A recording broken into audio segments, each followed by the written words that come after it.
Yo, welcome to another episode of the BJJ Goons podcast. I'm your host, Tim Mushmaster Spriggs, and with me, as always, every week is Yo, what's up, everybody? It's No Nico, the crossface killer, and we're here. We got the tea for you this week. We got the tea. So we starting this off with like some gossip and what's up. Like Tim just came back from Austin. Tell us what's up, Tim. What's new?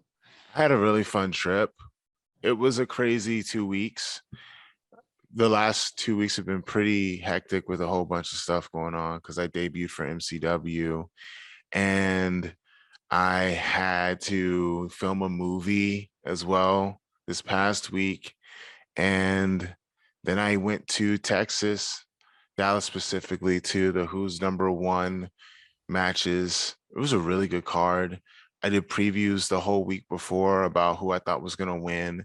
And I got to do the pre and post show and also announce the Who's Next television show. It's a reality show that I worked on during fall, specifically November. Like 2 weeks in November, we were gone in Austin, Texas, filming this show.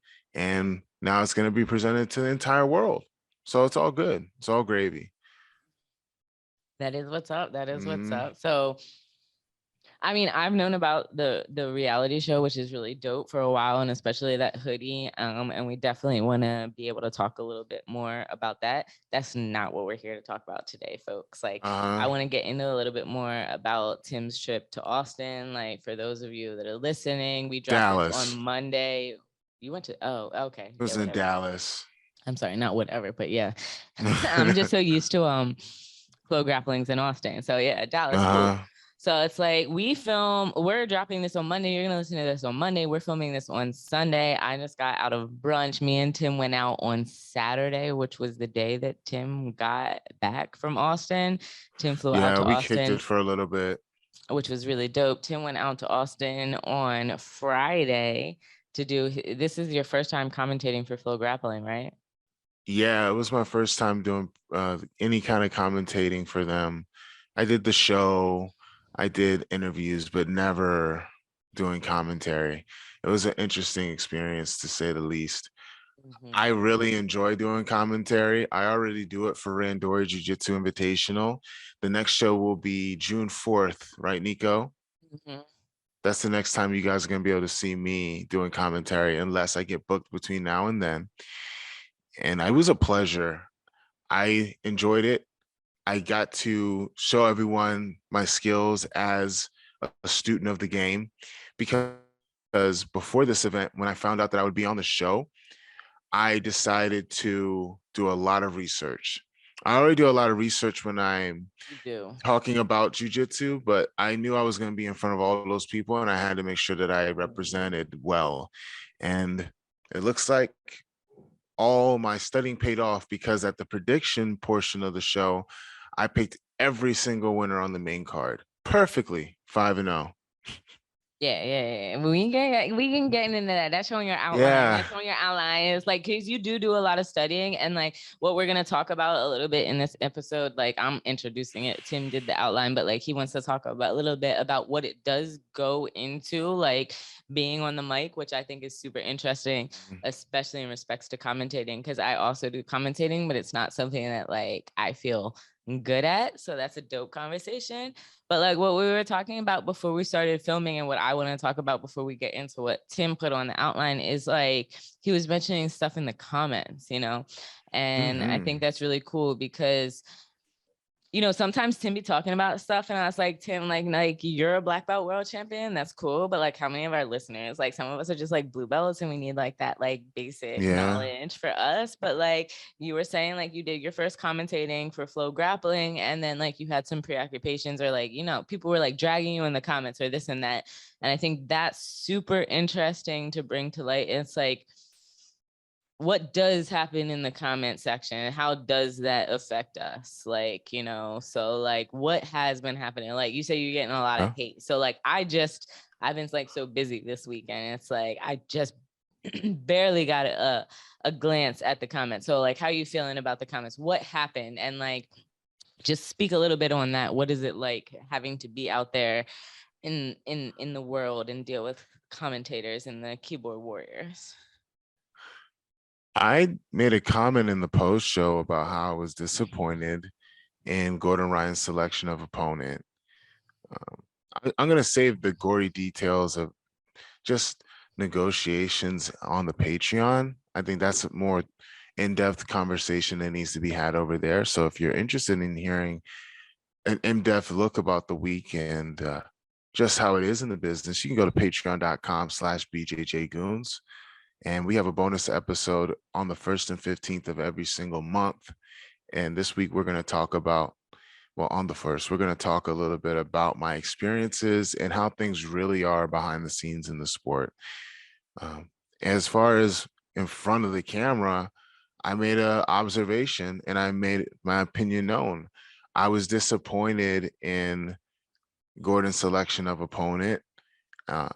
He's been saying that he's ill and he won't be able to compete, but he took a match on short notice against a guy that he outweighs by 50 pounds. And instead of doing a regular 15-minute match, he decided to make it 30 minutes.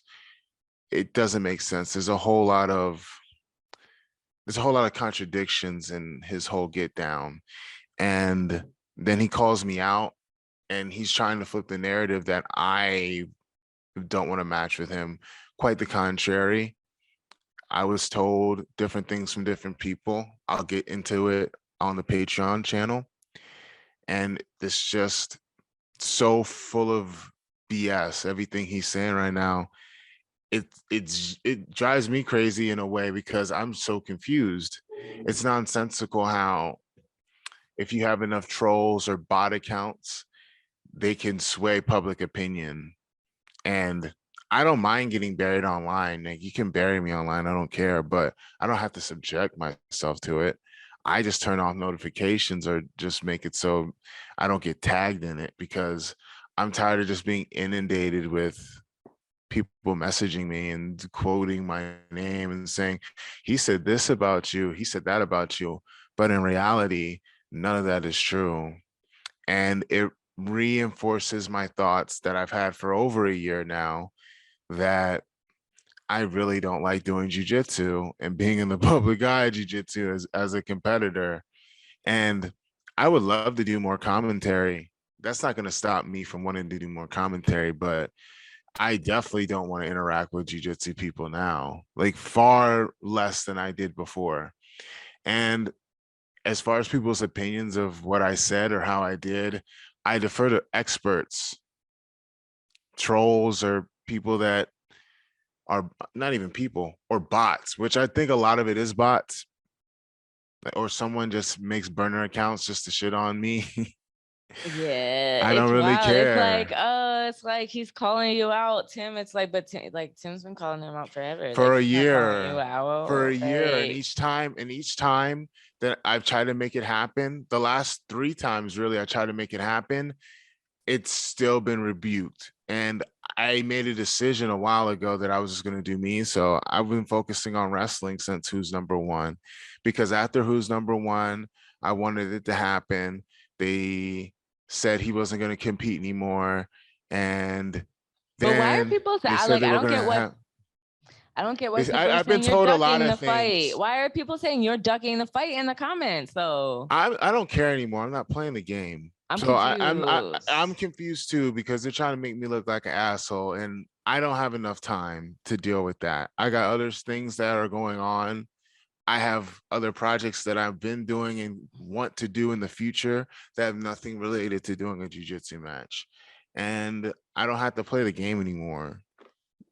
So I don't really care. All right, so I let's don't like really care slide about what out people have of. to say, because the reality is totally different, and it just So what it is the boggles reality? my So it's mind. like, because that's the thing. It's like, I don't get. It's like, because as I'm looking through the comments, and it's like, oh, like, why won't Tim sign the contract? Is there a contract? There is no contract. There's no contract. There's Not no only is there no contract, contract. there is a reality show where he was supposed to be He was the supposed other. to be He was there. They supposed to be didn't on do the it. reality show, but he wasn't on the reality show. We got Craig on the reality show, And correct? Craig was supposed to be at this show, but he didn't show up. And then he Mhm. still couldn't find the time to put on some decent clothing in front of all these people.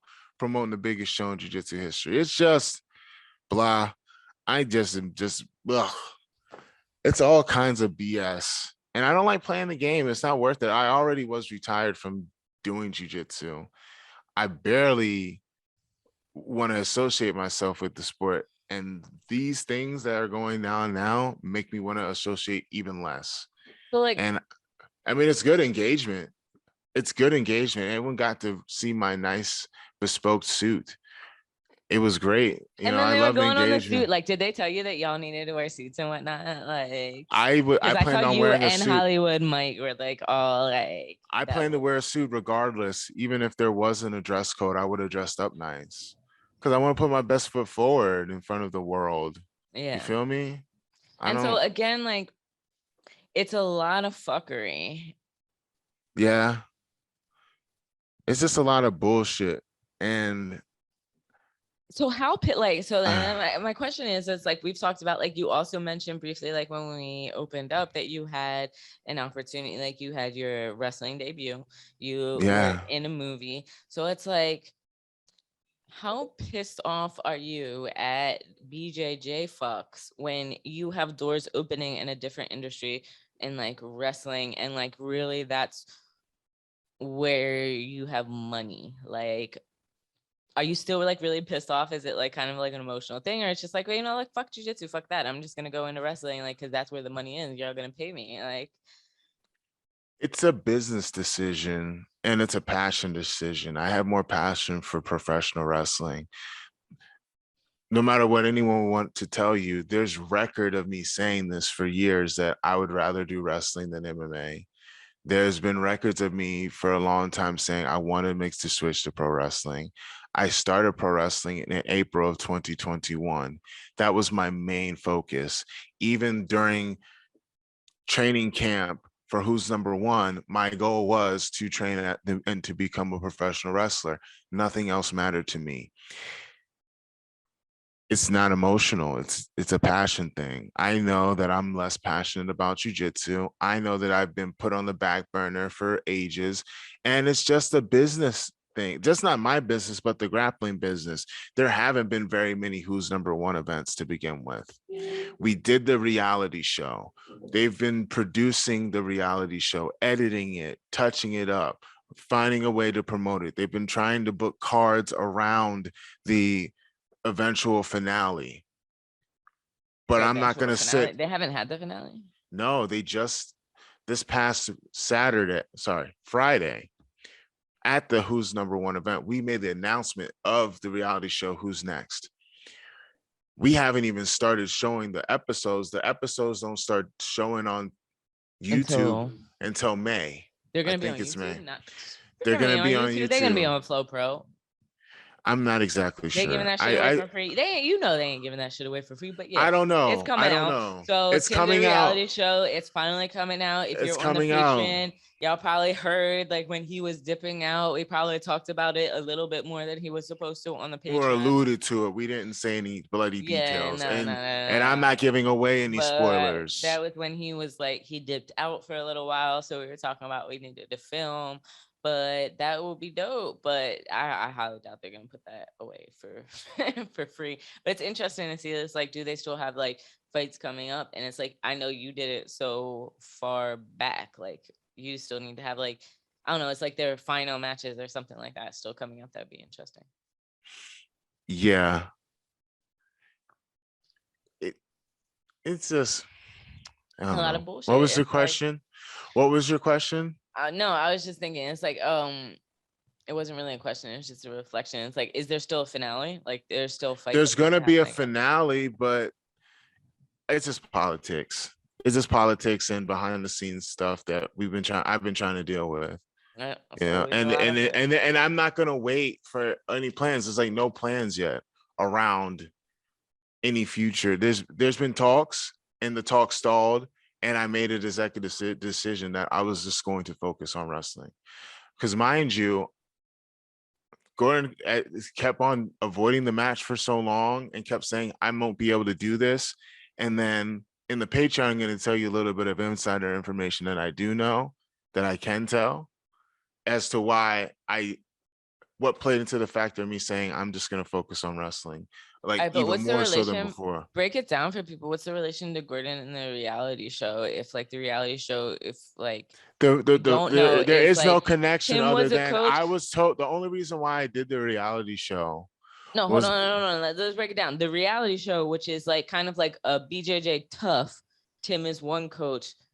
Gordon Ryan was supposed to be the other. It ended up being Craig Jones. So then yes. like what's it like? And then like when I asked you like the relationship between Gordon, it's like I feel like it was supposed to be like the two coaches were supposed to fight at the end. Is that the fight that you're Yeah. talking about, the contract? Like kind of break Yeah. it down for us, because like we kind of been hashing this out, but like everybody else is like, what the fuck is he talking about? Like, Long story short, I'm keep it short and sweet. Long story short, I was told that there would be a reality show like Tough, and then Gordon would be the other coach. Somehow, some way, it fell through. I ended up getting Craig Jones. That's what happened. And the reality show ended up being filmed in Craig Jones' gym. At his gym, yes. So when we talk about representation, when we talk about, you know, like equity in this bitch, there was none of that shit. It was like, yeah, like just the same way when you had to fight Cyborg on his birthday in his hometown, it's like, we're going to have I them chose to do film, we're going to that. send Tim. So, but like, that's what it is. So like when we talk about like, you know, safe spaces, there are fucking none. We just go out there. But yeah. And that's how it is. That's how it went down, homie. So, That's how but it it went was down. supposed to be Gordon. So, like, what you're still pushing for is what would have been the final match, the finale to that show, which would have been you and Gordon. I was so told basically, Flo wants you to fight Craig, and you want Gordon, and like, and that's kind of like what you're in the battle of, right? I'm done battling because things aren't. I mean, I'm done battling. I gave up battling like after they tried to hit me up recently, and nothing really changed. You know, nothing being like money, like, because not only like I guess like, so you don't want to fight Craig because you don't want to fight Craig, and like also is like the money ain't right, correct? Is that an issue? Is the money an issue, or is it not an issue? You just don't want to fight Craig? there's a lot of issues I don't care to get into right now. Bet. There's a lot of issues. I'm gonna say them. If you want to hear it, you can pay for it. I did tell Tim, I was like, I'm gonna just go in on you, and like anything you don't There's want a to talk lot of about, you just shut it issues. down. So it's like, because it's hard, and it's definitely, I think, And it's a time thing too, because my other projects are picking up steam, and I can't wait anymore. And I'm not gonna wait. Like I made peace with it, and it's just politics of the business, and I'm not playing politics anymore. I'll keep it at that on the free episode right now. But other than that, like the actual other than that, the actual experience was cool. It was very unique because I took an early morning flight from BWI, from Baltimore to Dallas, got to the hotel, and it was in the same complex as the Cowboys practice field, the practice facility. And I'm a Cowboys fan, y'all. I'm a Cowboys fan. So I'm over here if you can't see dancing myself. Like, yeah. And across the street was where the venue was. It was nice. It was a nice little venue. I got to see what it's like to be on a big time sports production. It felt like I was on Fox NFL Sunday. It was really cool. And I felt like I had arrived as a commentator, and I get a lot of good feedback about how I did. And numbers don't lie. All my predictions came true. I'm undefeated. Yes. You're amazing with that. It's like, I would just want to give you your flowers, because I know like commentating is something that you love to do. We both do it for Randori, and we're going to talk a little bit about that. But like for me, it's been like a struggle. Like I hate, like even doing the podcast, like people don't understand when I tell them I'm introverted and I don't like to speak and I don't like being in front of the camera. But it's like, I know it's something that you love to do. It's a goal that you have. So I'm just so glad that you got to go out, to go down to Dallas. Just like doing that is a grind, like knowing that you're doing all of the wrestling stuff and you have your shows. Like you legit went down to Dallas on Friday. You did the show. You did amazing. Like you're great on front of camera. Like I have to work at it, and like you always like try to, like you say, you're like a theater kid or whatnot, and it's like you really excel and you're awesome at it. And I like, even people that have talked to me about like how good you would be at wrestling, like they understand like how good you are on film, and you can just kind of like, you're just good. So it's like, it's an industry where you were flourishing. So it's like, I just want to give you your flowers and say like, that's what's up. Like, I'm really proud of you. Well, thank you, Nico. I appreciate it. And it's good to see that it's good to see that my hard work is being noticed, and maybe I And might like, get an even invite back. as you get like so jaded or shit with like fighting and jujitsu, like I hope like you can step back from fighting but still have your presence in there, because like one thing that makes you awesome at being a commentator is just like what you say. Like you do study, you study a lot, like fights in a very nerdy way, like you nerd the fuck out, and like that's what brings that quality. And like even when I saw the picture of you and like Ricardo Amendolia, like Ricardo, like you got to give mad respect to him. Like we're like the BJJ goons, and we keep saying like we're for the culture. It's like, oh, we can't say we're a black podcast and da, da, da, da. It's like, as whatever we are, but like Ricardo, who's like a white Canadian, it's like mad respect to him because he just has so much history in jujitsu. And like the two of you together, like you just have like so many amazing points, and like the conversation is so deep and so rich, and like you being able to commentate even if you step back from fighting, like it would be awesome to see like that other half of you. Like I think a lot of people, the people that are like dragging you in the comments, and people like, oh like, yeah, he'd be like dumb as shit, like how dumb as shit. It's like dumb ain't something you can call Tim, like especially with as much research as you put into like different styles, techniques, people, like you know the sport and like the actual jiu-jitsu, and like you respect the actual martial art. And so there's like people like Ricardo, and they have that history, and like you guys make the sport so rich, especially in this like alt-right fuckery. Yeah, but it is what it is. It Let, is. let them hate. Like, I don't give a shit. It's gotten to the point now I just don't even give a fuck anymore. I charge the shit to the game. There's no point in me complaining about it anymore, but I'm gonna bring it up because it's related to the event. It's related. It's feedback. It shows me that no matter what you do, people are gonna hate on you and shit on it. So just do whatever the fuck you want. And if people don't like you, fuck them. Hey, I mean, I'll be in WrestleMania main event in 3 years or less anyway. And part of the reason why is because I'm such a good talker, and I get a reaction out of people, good or bad. But the key is getting a reaction out of people. My black belt wisdom is be ready for your moment on the mic. The key to being a superstar in anything that you do isn't so much the skills on the mat or whatever playing field that you have. It has a lot to do with being able to get eyes on you, because you are the product.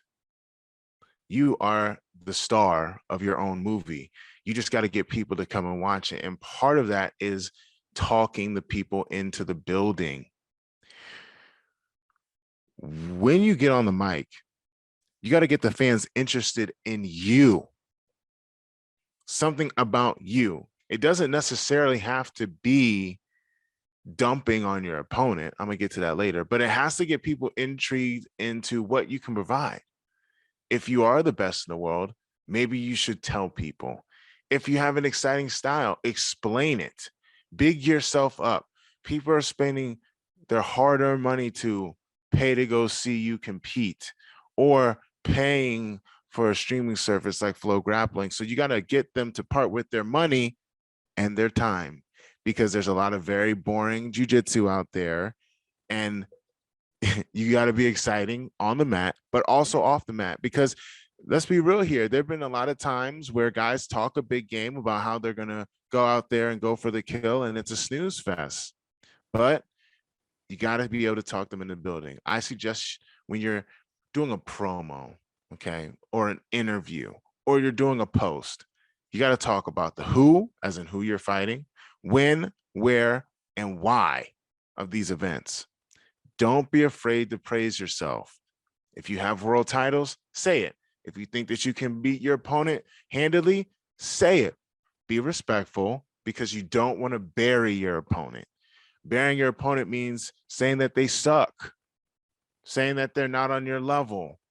because two things happen, and it's a lose-lose if you bury your opponent. If you beat them, you beat a loser, a nobody, someone that wasn't on your level. It wasn't a challenge. But if you lose, whoa, you just lost to a bozo. You lost to a nobody. You lost to somebody that doesn't belong to be on the mat with you. But then you lost to them. So what does that make you? Those are just some tips for me to get you ready for your moment on the mic. Because if you're good on the mic, a lot of different opportunities present themselves. If there's plenty of guys that are shitty and don't have credentials that are stars. But there's also plenty of guys that are that are good that can't speak. Yeah. So I think that goes into like what you say. You need to be able to you need to prep yourself. Like you need to train whatever you're gonna say, just like you're training your fights. The people in charge of the tastemakers, or the people with some kind of clout, are always looking for who's going to be bringing eyeballs, not necessarily who's going to be bringing good matches. There have been events planned out before that just fell through because there wasn't enough star power. Trust me when I tell you, like, you're not going to get on that big stage. You're not going to get those opportunities unless you can get eyeballs on you. You have some kind of prize that people want. That's super interesting. It's like, because like, for example, me, I'm a very like introverted and shy person, and I was like commenting on like the outline. Like for me, like that's very hard for me. Like even people that see me do the podcast, like the only reason like that I do this podcast, and it's like I was like, when I got on, I was like, Tim, it's like we got to do this like consistently. It's got to be like every week. Like people need to know when it's coming out. And like I said that like because I'm good at business, but it's like I hate being in front of the camera. If it wasn't you that held me accountable, I wouldn't fucking do a podcast. I wouldn't be out in front of the camera every week because I don't want to be in front of the camera. Like I know I have good things to say and like connections and a point of view, and then it's important to get that across to the community, but like I hate being on the camera. And like I mentioned that to somebody, it's like, yeah, like I'm not good at talking to people, and it's like, oh, you're talking to me now, and and it's just like their way of going about it. So it's like you really have to like think about how you're going to present yourself and like make an effort. And like seeing you do it too, it's like so very clearly. It's like, because when you do wrestling, so it's like you see wrestling as being like something so fake, something staged, but like also like acting, you know, not necessarily fake, but acting. It's like you have to have that persona. Like, who are you? Are you going to be like a shooter, the Tim Spriggs? And it's like you really just kind of got to own that in like any aspect of what you're doing, whether it be like podcasting or like you making a presentation at work. Like you just gotta kind of make a fake persona and go with it and study it. Like you said, like who, what, when, where. Like you study so extensively when you do like commentating. Like you were trying to look up fights to athletes to Randori, and I'm sitting there like, Tim, like these are fucking like blue belts. Why are you trying to find blue belt fights? But like you were that invested in it. Like, and I learned a lot from seeing you do that. Thanks, Nico. I'm glad you think that of me. That just made my day. Hey, yeah, the thousands of troll and bot comments. You do study a lot. Like, you know your shit. You study a lot. It's like, and like that was really wild. I was like, you looking for people that are signed up for Randori. You're looking to watch their fights. Really, Tim? Really? Because I want to put my best foot forward. He fucks with y'all. He really does. He really does. And like, you got to give respect to like people that are just like in it for the purity of jujitsu, and not just like, oh, this is a hype person. And like, you know, you got to know your shit. A lot of people don't know their shit nowadays. They don't. A lot of people don't know shit, but they talk like they do, and talk about people that know what they're talking about way too much. But regardless, you know, I could be mad and look at my phone all day, or I could eat my feelings. You know, sometimes we eat our feelings. And if you do decide to eat your feelings, I suggest you use John's Fit Meals. John's Fit Meals is the best meal prep company in the business. Go to johnsfitmeals.com, log in, and you can order a week's worth of food. They will make the food for you from their menu of excellent choices. I mean, these ingredients are all natural. These are handmade by chefs. And I'll give you examples of some of the meals that I have had. You know, on this menu, these meals include like the most bomb ass breakfast burritos. I eat them every morning before I go to power lift and, you know, lift incredible amounts of weight, like deadlifting 500 pounds. Like I wouldn't be able to do that early in the morning if it wasn't for John's Fit Meals. I really love their turkey meatball and penne meals. It's just all the food is great. I'm an athlete. I don't know for how long. Well, I'll still be an athlete, but probably not going to do jujitsu much longer. But I wouldn't be able to perform at such a high level. I'm talking like training 3 times a day. I'm sorry, 3 times a week and winning all these big ass tournaments if it wasn't for John's Fit Meals. So go to johnsfitmeals.com. Tell them that the BJJ Goons sent you. Use the promo code BJJ Goons for a very special discount. And you can be great at jiu-jitsu too. I mean, not just from eating. Yes, yes. I mean, you're not going to be able to get good at jiu-jitsu just from eating John's Fit Meals. You're going to have to train a lot, but they play a really important role. Give them a try. Big facts, big facts. Nutrition is essential. All right, Nico, where can we find you? Yo, make sure to go to the gram and follow me at Wno Nico. That's no_new_Nico, NICO. And stop by favelasjujitsu.com to get the BJJ Goons merch. You can also cop your No Justice, No Peace shirts, anything y'all want. And yeah, other than that, our Patreon, BJJ Goons. No, it's patreon.com/BJJ Goons. Yep, you can find me there too. And you can find me at timspriggsbjj.com. I do private lessons, both in person and virtually. I do match critiques and I create game plans for my clients. This has been the BJJ Goons podcast. See you next time. Peace.